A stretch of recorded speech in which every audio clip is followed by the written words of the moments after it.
Well, ladies and gentlemen, welcome back to the channel. Keith here from Come On The Hoops. This is your first time coming across the channel, please do like and subscribe. So, 12 minutes past 4 today, Celtic released a statement.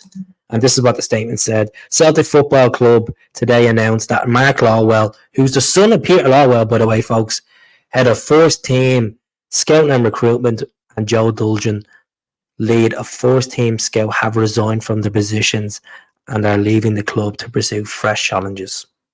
Fresh challenges. Job for the boys.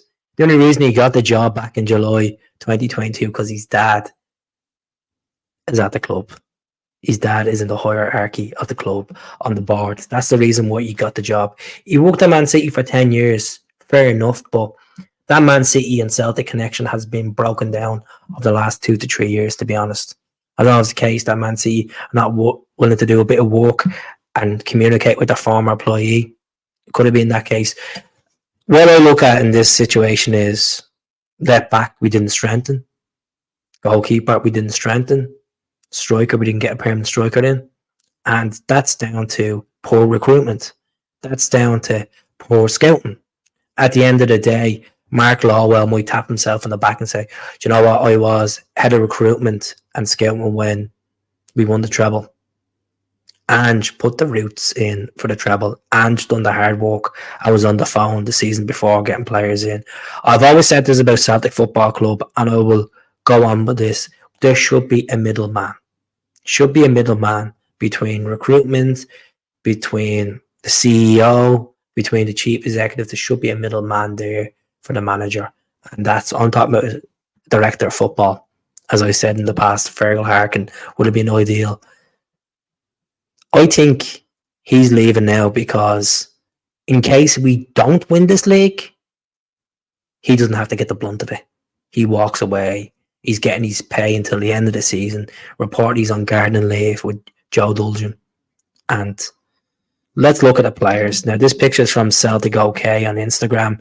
So that's Mark up there on the left. You got Larga Bielka.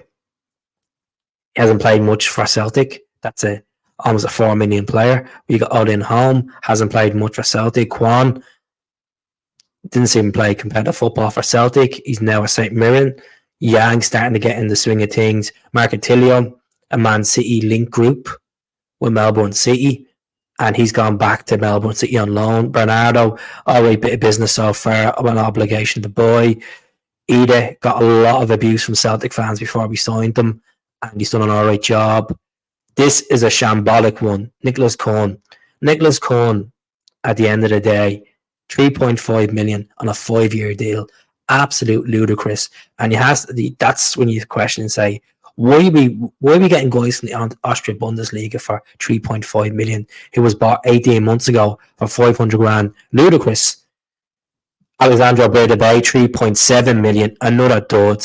Alistair Johnston, good bit of business. I'll give him a tap in the back for that. Oh, hasn't proven himself. Not good enough for Celtic. Haksabanovic, his attitude is absolutely atrocious. He's on along Stoke now. Seacrest, haven't seen much of Seacrest. We know what Seacrest can bring to the table after being at Dundee. Aaron Moy was a good bit of business.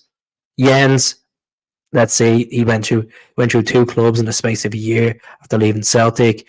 Kawabashi, shocking bit of business. Noroski, haven't seen much of him. And Palmer has been very hot and cold. They're some of the players that we brought in. And also, you can't forget Nathaniel Phillips.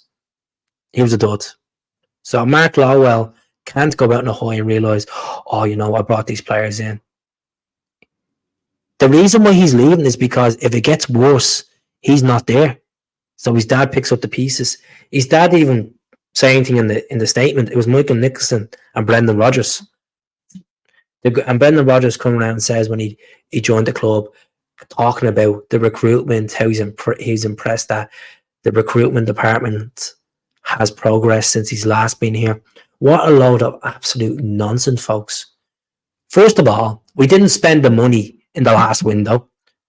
The money that we spent in the previous window was the Jota money and the Starfelt money. It just shows that they are absolutely penny pinching to the core.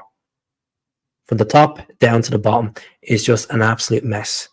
Yes, we're winning games at the moment. The steam is off at the moment, but if we were to lose this league, who's accountable? Mark Lawwell for the poor recruitment. Who's accountable? He's farther at the top. Who's accountable? Michael Nicholson and the whole Celtic board. So, folks, I'm not buying this whole statement from the club. I think it's an absolute shambles. It just shows that jobs for the boys. You bring the likes of Strachan in.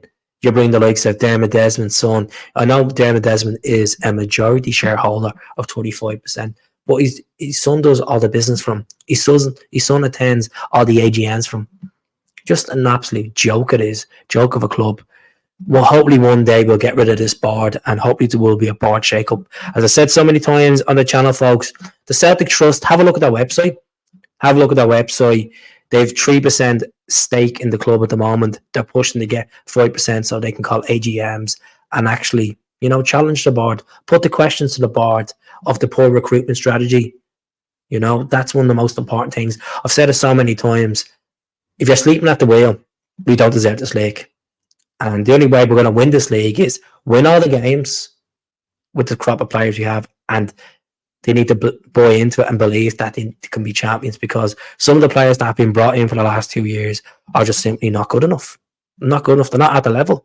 They're on these good contracts, all right wage, but they're not cutting on the pitch. So let me know in the comments what you think of Mark Lawwell departing, and I'll speak to you all soon. Take care.